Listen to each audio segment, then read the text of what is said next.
سبحانه وتعالى يريد حركة في الكون، حركة متبادلة. الحركة المتبادلة لا تنشأ إلا بوجود تنافس، بس التنافس ما يؤديش إلى شراسة الاحتكاك، ولذلك يقول لك وفي ذلك فليتنافس المتنافسون. إنما ما نقعدش نتنافس بقى عشان نعملها شكل كل يوم.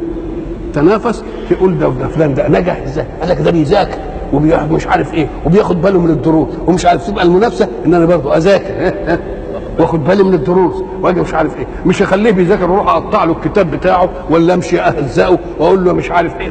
ولذلك الناس تزعل لما يكون فيه اعداء له، يزعل يقول له لا ده عدوك ده، ان انت واستغللت حكمه الله في ايجاده لانتفعت به انتفاعا لا ينفعك به الصديق.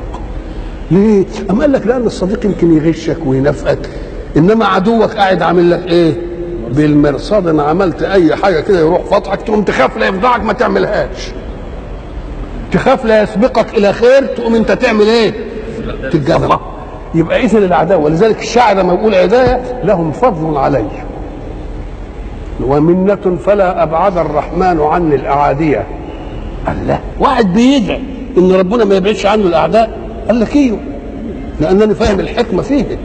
هم بحثوا عن زلتي فاجتنبتها وهم نافسوني فاكتسبت المعاليه.